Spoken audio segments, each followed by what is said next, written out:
నా ఛానల్లో చాలా రిక్వెస్ట్ చేసే వీడియో ఈజీ పనీర్ కర్రీ చూపించండి, ఈజీ పనీర్ కర్రీ చూపించండి అని. ఈ మెసేజ్ ప్రతి వీడియో కింద వస్తూ ఉంటుంది, ప్రతి వీడియో కామెంట్లో కంపల్సరీగా ఉంటుంది.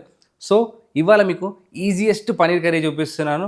సో పన్నీర్ మఖని చేసుకుందాము, అది కూడా చాలా సింపుల్గా చాలా ఈజియెస్ట్ రెసిపీ చూపిస్తున్నాను, ఫుల్ ప్రూఫ్ అనమాట. ఈ రెసిపీ ఫాలో అయ్యి మీరు కూర చేసుకుంటే మీ పనీర్ కర్రీ చాలా క్రేజీగా వస్తుంది, నాది గ్యారంటీ. సో దీనికోసం ముందు మఖని సాస్ చేసుకుందాము. సో మఖని సాస్ చాలా రకరకాలుగా చేస్తారు, కానీ మీకోసం నేను చాలా సింప్లిఫై చేసి ఈజియెస్ట్ వర్షన్ చూపిస్తున్నాను. సో మొత్తం ఒక సాస్ అంతా బాయిల్ చేసుకొని దాన్ని గ్రైండ్ చేసుకొని మనం మఖని సాస్లో చేసేసుకుందాము, చాలా క్విక్గా ఫాస్ట్గా. మఖని సాస్ చేసుకోవడానికి గిన్నెలో కొన్ని నీళ్లు పోసేసి దీంట్లో ఉల్లిపాయ ముక్కలు, వెల్లుల్లి ముక్కలు, అల్లం ముక్కలు, కొన్ని ఎండుమిరపకాయలు, బిర్యానీ ఆకు, ఇవి తర్వాత తీసేస్తాం మనం గ్రైండ్ చేసే ముందు. అలానే గరం మసాలా కూడా గ్రైండ్ చేసే ముందు తీసేయాలి. సో ఒక చిన్న ముక్క చెక్క, 2 ఇలాచి, 2 లవంగాలు వేసుకుంటున్నాను. అలానే ఒక 4 జీడిపప్పులు. దీంట్లో ఒక 3 టొమాటోలు వేసుకోండి. ఈ టొమాటోలు ఎలా ఉండాలంటే పులుపు చాలా తక్కువగా ఉండాలి. మనకు బెంగళూరు వెరైటీ అని దొరుకుతుంది కదా, ఆ టైప్ వేసుకోవాలి. మీరు చాలా దేశీ నాటు పుల్లెట్ టొమాటోలు వేసుకున్నారు అనుకోండి, మీ మఖని సాస్ అస్సలు టేస్టీగా రాదు. సో దీనికోసం చాలా తక్కువ పులుపు బెంగళూరు టొమాటో అయితే బెస్ట్ అనమాట. అది ఒక 3 టొమాటోస్ చాప్ చేసి వేసుకోండి. సో ఇంతే అండి, మన మఖని సాస్ రెడీ అయిపోతుంది. వీటన్నిటిని బాయిల్ చేసేసుకుందాము. ఒక 7 to 8 minutes చక్కగా మరిగిన తర్వాత వీటిని చల్లార్చుకొని ఒక ప్యూరీలా చేసుకుంటే మనకు ఒక సిల్కీ సాస్ రెడీ అవుతుంది. దాన్ని వాడి మనం పన్నీర్ కర్రీ చేసాం అనుకోండి, చాలా అద్భుతంగా ఉంటుంది. చెప్పాను కదా చాలా ఈజియెస్ట్ వర్షన్ అని చెప్పి.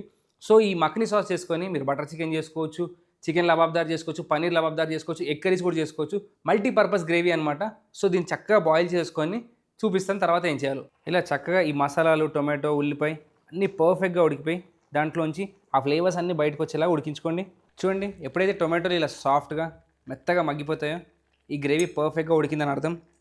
ఇప్పుడు స్టవ్ ఆపేసి దీన్ని కంప్లీట్గా చల్లార్చేసుకుందాం. ఇది రూమ్ టెంపరేచర్కి వచ్చిన తర్వాతే దీంట్లో వేసుకున్న మసాలాలు ఉన్నాయి కదా, చెక్క కానీ బిర్యానీ ఆకు, వాటన్నిటిని సపరేట్ చేసేసుకొని తర్వాత గ్రైండ్ చేసుకుందాము. ఫస్ట్ దీన్ని కంప్లీట్గా రూమ్ టెంపరేచర్ వచ్చేంత వరకు చల్లారనివ్వండి. టొమాటో మిశ్రమం అంతా కంప్లీట్గా చల్లారిపోయింది. ఇప్పుడు దీంట్లో వేసుకున్న గరం మసాలాన్ని బయటికి తీసేద్దాం. సో మనం వేసుకున్న బిర్యానీ ఆకు, ఇలాచి, లవంగాలు ఇవన్నీ బయటికి తీసేయాలి. చెక్క కూడా వేసాను ఒక ముక్క, అది కూడా బయటికి తీసేయాలి. ఇవి గ్రైండ్ చేసుకోవడం వల్ల మన మఖని సాస్ అంత టేస్టీగా ఉండదు, ఇవి డామినేట్ చేసేస్తాయి. మఖని సాస్ అంటే మనకు ఆ టొమాటో ఫ్లేవర్ గట్టిగా తగలాలి.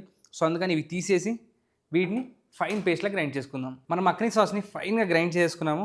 సో దీన్ని పక్కన పెట్టేసుకుందాము. ఇప్పుడు మనం ఆ మఖని సాస్లో యాక్చువల్ టేస్ట్ ఇచ్చేది మక్కన్ అంటేనే వెన్న అనమాట. సో వెన్న లేనిది కూర చేసుకోకూడదు, వెన్నెల్లోనే కుక్ అవ్వాలి. సో ఎంత ఎక్కువ వేసుకుంటే అంత బాగుండిద్ది. ప్యాన్లో ఒక 2 టేబుల్ స్పూన్ అంత వెన్న ఇంకా లైట్గా కరుగుతున్నప్పుడే దీంట్లో కసూరి మేతి వేసేసుకోవాలి. చాలా బ్యూటిఫుల్ టేస్ట్ ఇస్తుంది కసూరి మేతి మన మఖని సాస్కి. అలానే ఇందులో మసాలాలు కూడా వేసుకుందాము. పసుపు.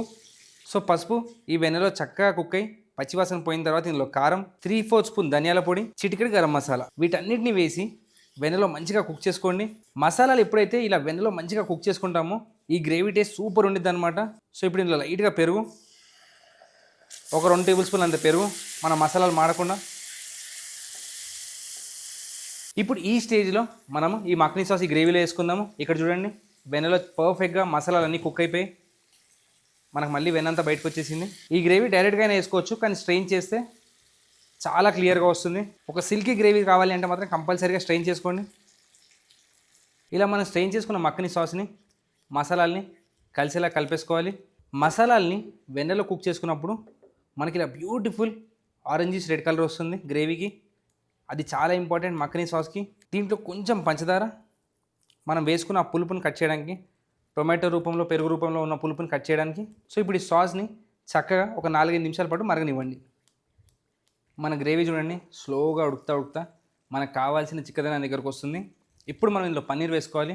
ఇక్కడ నేను 200 grams ఫ్రెష్ పన్నీర్ వాడుతున్నాను. దీన్ని మీకు నచ్చిన సైజులో కట్ చేసుకోండి. నేను మరీ పెద్ద ముక్కలు ఇష్టపడిన పన్నీర్ కర్రీలో. సో ఈ సైజ్ పర్ఫెక్ట్గా సరిపోతుంది నాకు. సో ఇలా కట్ చేసుకున్న పన్నీర్ ముక్కల్ని మనం గ్రేవీలో వేసేసుకుందాం.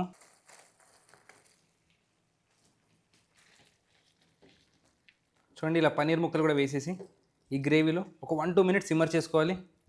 పన్నీర్ ముక్కలు వేసుకున్న తర్వాత ఈ గ్రేవీని జస్ట్ 2-3 minutes ఆ ముక్కలు సిమ్మర్ చేసుకుంటే పర్ఫెక్ట్గా సరిపోతుంది. ఎందుకంటే పన్నీర్లోంచి ఎట్లాంటి ఫ్లేవర్ బయటికి రాదు, ఓన్లీ పన్నీర్ ఈ మాయిశ్చర్ని అబ్జర్వ్ చేసుకుంటే మనకు సరిపోతుంది. అలానే పన్నీర్ వేడెక్కినప్పుడు కొంచెం సాఫ్ట్ అవుతుంది.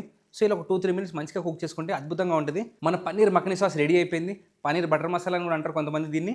సో దీంట్లో చివరిగా కొంచెం ఫ్రెష్ క్రీమ్ వేసుకొని డిష్ ఫినిష్ చేసుకుందాం. సో కొంచెం ఫ్రెష్ క్రీమ్ చూడండి, ఫ్రెష్ క్రీమ్ వేయగానే దీని లుక్ అంతా మారిపోతుంది. సో క్రీమ్ వేసుకున్న తర్వాత ఎక్కువసేపు కుక్ చేసుకోకూడదు, జస్ట్ ఒక్క ఉడికొస్తే సరిపోతుంది మనకి. సో ఇంతే అండి, స్టవ్ ఆపేయచ్చు. ఇప్పుడు మన వేడి వేడి పన్నీర్ మఖనీని సర్వ్ చేసుకోవడమే. చూడండి ఎంత బ్యూటిఫుల్ కలర్లో ఉందో. ఈ కూరకి రెసిపీ ఎంత ఇంపార్టెంటో రంగు కూడా అంతే ఇంపార్టెంట్. ఇలా బ్యూటిఫుల్ కలర్లో ఉండాలి. ఈ కూరతో పాటు ఒక గార్లిక్ నాన్ చేసుకున్నాం అనుకోండి, చాలా క్రేజీగా ఉంటుంది, ఫుల్ ఫ్లెజ్గా ఎంజాయ్ చేయొచ్చు. సో ఎప్పుడన్నా పన్నీర్ కూరలో పన్నీర్ చాలా ఇంపార్టెంట్. ఈ మధ్య మార్కెట్లో చాలా ఫేక్ పన్నీర్లు ఉన్నాయి. సో మంచి బ్రాండ్స్, పాపులర్ బ్రాండ్స్ నుంచే తెచ్చుకోండి. లేదు అనుకుంటే ఇంట్లో చేసుకోండి పాలు విరగొట్టి. కానీ ఈ కూర మాత్రం తప్పకుండా ట్రై చేయండి. మైల్డ్గా, సటిల్గా, చాలా క్రేజీగా ఉంది. One of my favourite curry అనమాట ఇది. ఎక్కువ మసాలాలు ఏమి ఉండవు, జస్ట్ ఆ టొమాటో ఫ్లేవర్తో చాలా క్రేజీగా ఉండేది. మీరు కూడా తప్పకుండా ట్రై చేయండి ఈ సింపుల్ పన్నీర్ మఖనీని.